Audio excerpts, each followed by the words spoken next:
പാലക്കാട് പട്ടാമ്പിയിൽ വീട്ടുവളപ്പിൽ കഞ്ചാവ് ചെടി നട്ട് പരിപാലിച്ച യുവാവ് അറസ്റ്റിലായി. കലുക്കല്ലൂർ പാറപ്പുറം സ്വദേശി സതീഷാണ് അറസ്റ്റിലായത്. നാട്ടുകാർ നൽകിയ വിവരത്തിന്റെ അടിസ്ഥാനത്തിൽ നടത്തിയ പരിശോധനയിലാണ് വീട്ടുവളപ്പിൽ നിന്നും കഞ്ചാവ് ചെടി കണ്ടെത്തിയത്. ഇക്ബാൽ അറക്കൽ വിവരങ്ങളുമായി. ഇക്ബാൽ, വീട്ടിൽ വിപുലമായി തന്നെ കഞ്ചാവ് വളർത്തിയിരുന്നോ അതോ ഒരൊറ്റ ചെടിയായിരുന്നോ? എങ്ങനെയാണ് നാട്ടുകാർ ഇത് കണ്ടെത്തിയത്?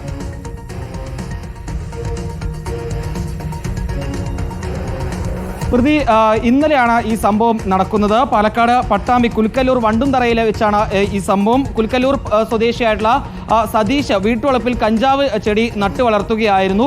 കഴിഞ്ഞ ദിവസം മുളയങ്കാവിൽ വെച്ച് 3 പേരെ പോലീസ് കഞ്ചാവുമായി പിടികൂടിയിരുന്നു. ഇവരെ ചോദ്യം ചെയ്തതിൽ നിന്നാണ്, സതീഷിൽ നിന്നാണ് തങ്ങൾക്ക് കഞ്ചാവ് ലഭിച്ചതെന്ന വിവരം പോലീസിന് ലഭിക്കുന്നത്. ഉടൻ തന്നെ പോലീസ് ഈ സതീഷിനെ നിരീക്ഷിച്ചു വരികയായിരുന്നു. ഇതിനിടയിൽ നാട്ടുകാരും ഇതുമായി ബന്ധപ്പെട്ടുള്ള വിവരങ്ങൾ എക്സൈസിനും പോലീസിനും നൽകുകയായിരുന്നു. ഇന്നലെ വൈകിട്ടോടുകൂടി എക്സൈസ് സംഘമാണ് സതീഷിന്റെ വീട്ടിലേക്ക് പരിശോധനയ്ക്ക് വേണ്ടി എത്തുന്നത്. ഈ സമയത്താണ് വീടിന് പുറകുവശത്ത് ശുചിമുറിയോട് ചേർന്ന് 144 സെന്റിമീറ്റർ നീളമുള്ള കഞ്ചാവ് ചെടി ഉദ്യോഗസ്ഥർ കണ്ടെടുക്കുന്നത്. നേരത്തെയും സതീഷ് കഞ്ചാവ് കൈവശം വെച്ചതിനുൾപ്പെടെയുള്ള കേസുകളിലെ പ്രതിയാണെന്നും എക്സൈസും പോലീസും ഇപ്പോൾ വ്യക്തമാക്കുകയും ചെയ്യുന്നുണ്ട്. ഏതായാലും ഇയാൾക്കെതിരെ പോലീസ് ഇപ്പോൾ നടപടി സ്വീകരിച്ചു വരികയാണ്.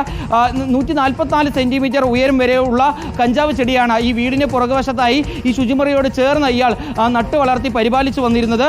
പല ആളുകൾക്കും ഇയാൾ കഞ്ചാവ് വിൽപ്പന ഉൾപ്പെടെ നടത്തിയിരുന്നു. ഈ വീട്ടിൽ ഇയാൾ ഒറ്റയ്ക്കായിരുന്നു താമസം എന്നുൾപ്പെടെ പോലീസ് കണ്ടെത്തിയിട്ടുണ്ട്. ഏതായാലും ഇയാളെ ചോദ്യം ചെയ്യും. അതിനുശേഷം ഇയാൾക്കെതിരെ കൂടുതൽ വകുപ്പുകൾ ഉൾപ്പെടെ ചേർത്തുകൊണ്ട് കേസെടുക്കാനുള്ള നീക്കത്തിലേക്കാണ് ഇപ്പോൾ പോലീസും എക്സൈസും. ഇക്ബാൽ അറക്കലാണ് വിവരങ്ങൾ നൽകിയത്.